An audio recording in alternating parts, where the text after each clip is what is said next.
da UERJ do ano passado. Tranquilo? Em um experimento, condutores, Gabriel perguntando, Abud, aquela paradinha que os pássaros ficam no fio e não levam choque, como que chama? Sorte. O Vinícius respondeu assim, sorte. É porque como eles ficam com os pezinhos muito próximos uns do outro, então é assim, ó, deixa eu tentar desenhar alguma coisa aqui para você entender. Imagina que aqui tem um fio e aqui tem o passarinho tá aqui assim, né? Aqui tá o passarinho. Como é que desenha o passarinho? Ah, é assim, né? Um pezinho dele tá aqui, outro pezinho dele tá aqui. Então, a proximidade dos pés dele, né, faz com que exista uma pequena diferença de potencial aqui só. Então aqui tem uma DDP muito baixa. Se a DDP é muito baixa, pensando na primeira lei de Ohm, U é igual a RI, né? Se a DDP é muito baixa e o corpo do passarinho tem uma resistência relativamente alta, a corrente elétrica é muito baixa. Então, ele não vai tomar choque. Se fosse um passarão, né? Tipo isso aqui, ó, fosse um passarão, assim, sei lá, um urubu, alguma coisa assim, em que a distância entre os pés desse pássaro fosse muito grande, aí ele ia tomar choque. Porque aí eu ia criar uma diferença de potencial entre um pé e outro muito grande. Então, vamos supor, você precisa pendurar num fio. O que você faz? Você põe uma mão aqui, outra aqui, bem pertinho uma da outra e pendura no fio, tá? Porque aí você vai estar com os braços, as mãos muito próximas. Se você afastar as mãos, você toma choque. Por isso que eles não tomam choque. Porque a DDP entre os pés é bem baixa. Você prefere cair?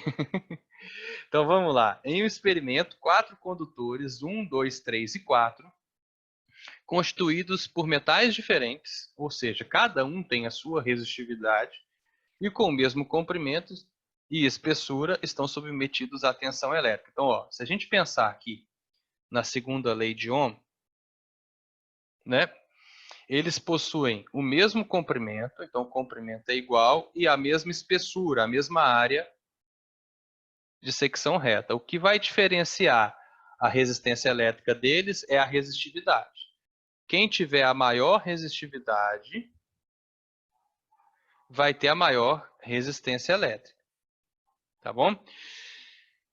Estão submetidos a uma tensão elétrica. O gráfico abaixo apresenta a variação da tensão U em cada resistor em função da corrente elétrica.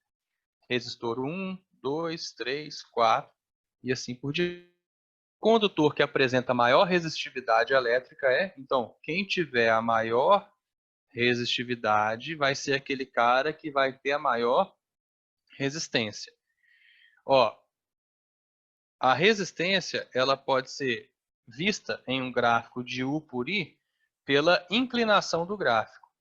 Cada curvazinha dessa aqui tem uma inclinação. Ó. Essa aqui é a inclinação do 1, aqui em rosa a inclinação do 2, em verde a inclinação do 3 e em azul a inclinação do 4. Tá? Desses aqui, quais são os ômicos? Então, vamos além da questão, né? Ó, pelo gráfico, 1 e 3 são ômicos. Não precisa disso para a questão, mas só para a gente relembrar. Por quê? Porque são linhas retas. Né? É uma relação linear entre a DDP e a resistência. Então, 1 e 3 são ômicos. 2 e 4 são não ômicos. Por quê? Porque não é uma relação linear. Tá bom? Mas dentre esses todos aqui, quem tem a maior resistência é quem tem a maior inclinação, consequentemente, vai ter a maior resistividade, é o condutor 1. Então, a resistência ela é proporcional à inclinação. Só para lembrar aí. Símbolozinho alfa é de proporcional, né? Então, quem tiver a maior inclinação vai ter a maior resistência aí desse gráfico. No caso, 1. Abud, Oi. eu não entendi essa parte de ser ou não ser ômico. O cara, para ele ser ômico, ele tem que ter uma relação linear entre a DDP e a resistência. Então, o que é ser linear? É o gráfico ser uma linha reta, porque ser ômico significa que ele obedece a U igual a RI, que é uma função de primeiro grau, né? O U está elevado a 1 e o I está elevado a 1. E esse cara aqui ele tem que ser uma constante. Então, para o cara ser determinado como ômico, o gráfico dele tem que dar uma linha reta. Não pode ser parábola, não pode ser nada. Tem que ser uma linha reta. Significa que ele vai ter uma resistência constante para qualquer, teoricamente, qualquer DDP que você colocar ali. Entendeu? Entendi, obrigado. Tá? Então, ó, lembra, se você tiver um gráfico de U por I, a inclinação vai te dar a resistência, vai te falar assim, né, quanto que é a resistência. E se você souber calcular essa inclinação, melhor ainda, porque você calcula a resistência. Então, nesse caso, maior resistência é o 1, porque tem a maior inclinação de todos. Tranquilo? Por parar só olhando para a resistividade, porque ele falou que os comprimentos, mesmo comprimento e mesma espessura, ou seja, o L e o A de todos eles são iguais. Vamos para a próxima? Pode perguntar.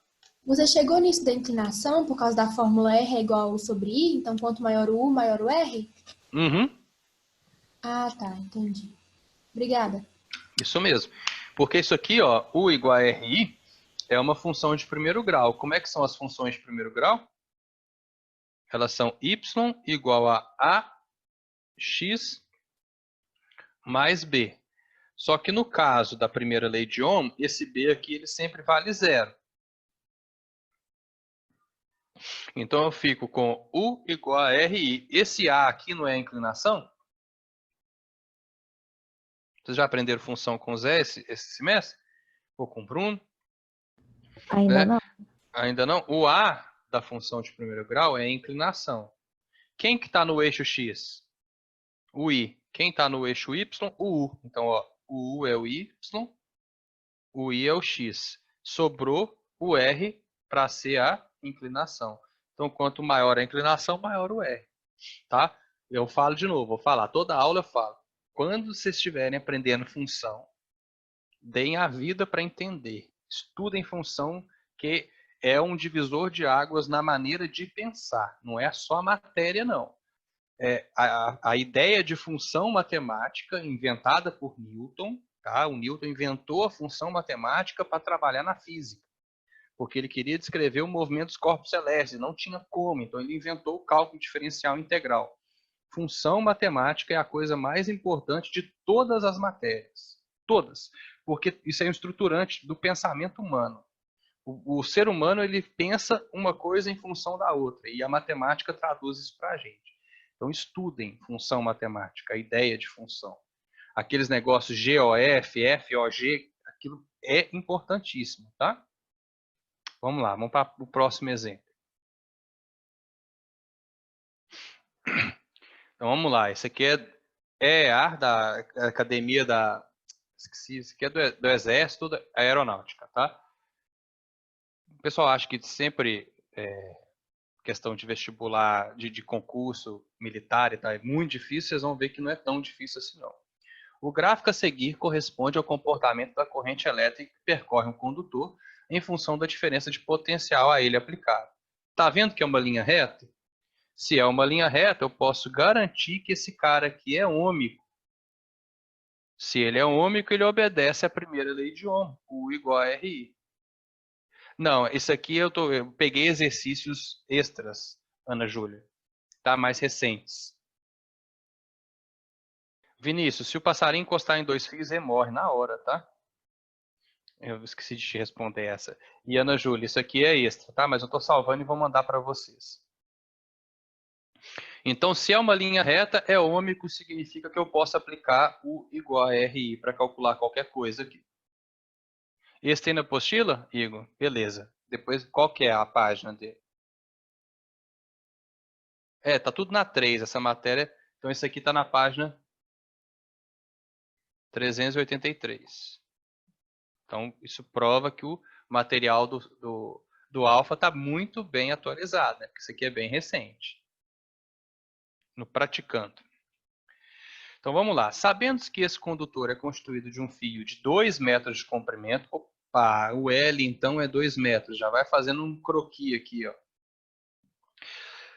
E de um material cuja resistividade a 20 graus Celsius, opa, já falou, está muito bom demais aqui, ó. A resistividade vale 1,75 vezes 10 a menos 6 ohms vezes metro, com comprimento em metro, resistividade em metro, tá bacana. Determine a área de seção transversal do fio e o valor da sua resistência elétrica desse condutor na referida temperatura. Então ele quer a área e quer a resistência. Bom, gente, a resistência pelo gráfico eu consigo.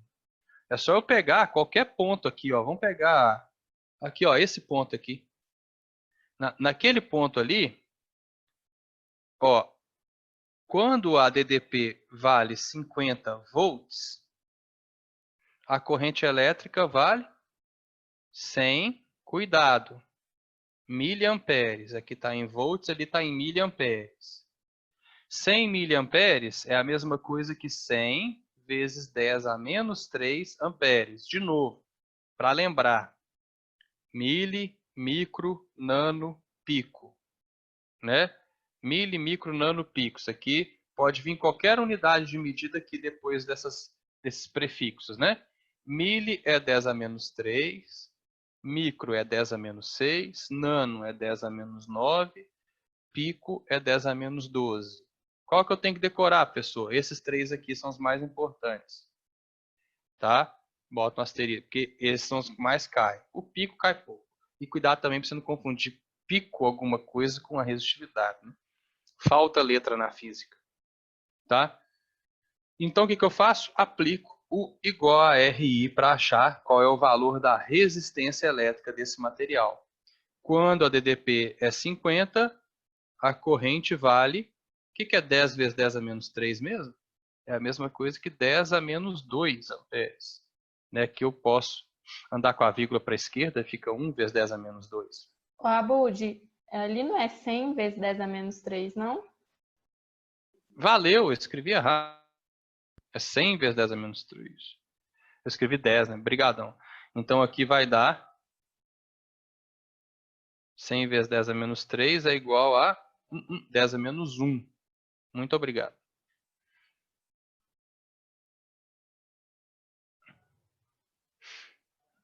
Passando esse termo para cá dividindo, a resistência elétrica vai ser 50 dividido por 10 a menos 1, que é a mesma coisa que 500 ohms.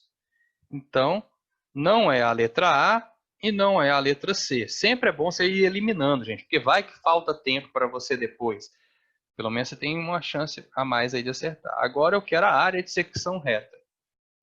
A resistência é igual a resistividade vezes o comprimento dividido pela área. Rola caída. A resistência é 500, né? A resistividade está ali, 1,75 vezes 10 a menos 6. O comprimento é 2. E a área vale, não sei, mas eu vou calcular. Vamos lá. Passa o A para lá e o 500 para cá. Vai ficar assim. A é igual. O A vem para cá e o 500... Eles trocam de lugar, né? Como se estivesse multiplicando cruzar. O A vai lá para cima, fica multiplicando. A vezes 500. O 500 vem aqui para baixo. Vai ficar assim. 3,5, 2 vezes 1,75, vezes 10 a menos 6, dividido por 500. Então, a área de seção reta vai ser... Ó, você pode dividir 3,5 por 500. Por 5, desculpa, que dá 0,7. 3,5 por 5. E o 10 a menos 6, você vai tirar 2 zeros aqui. Ó. É como se ficasse assim. Ó. Vou fazer aos pouquinhos. Vai ficar em cima 3,5 vezes 10 a menos 6. E embaixo vai ficar 5 vezes 10 a 2. 3,5 por 5 é 0,7. 10 a menos 6 dividido por 10 a 2 é 10 a menos 8. Então, a área de secção reta, eu não sei se está assim. Está em centímetros quadrados, né? Só para dificultar a nossa vida. Tá? Eu já vou transformar para vocês. Vai ficar 0,7 vezes 10 a menos 8 metros quadrados. Está aqui. Aí, você olha na resposta, não tem. Tá, se eu estivesse fazendo vestibular, eu ia marcar aqui tranquilamente. Porque eu achei 0,7, eu não achei 0,83. Mas a gente está fazendo aqui um exercício para deixar tudo bem claro, né? Então, vou aqui no cantinho. Como que eu passo metro quadrado para centímetro quadrado? Bom, que 1 metro equivale a 10 a 2 centímetros. 100. 1 metro é 100 centímetros. Então, se eu elevar o lado de cá da equação ao quadrado, eu tenho que elevar o lado de cá da equação também ao quadrado. Elevei o lado esquerdo, elevei o lado direito. Então, significa que 1 metro quadrado é igual a 10 a 4 centímetros quadrados. Ou seja, se antes eu tinha 0,7 vezes 10 a 8 menos 8 metros quadrados, se eu multiplicar isso por 10 a 4, eu vou ficar com 0,7 vezes 10 menos 8 com 4 dá menos 4 centímetros quadrados, tá bom? É por isso que a resposta é a letra B. Tranquilo? Dúvidas? Abud, você pode tirar o zoom para tirar uma foto? Posso. Sim, tá bom? Tá bom, só tirar aqui.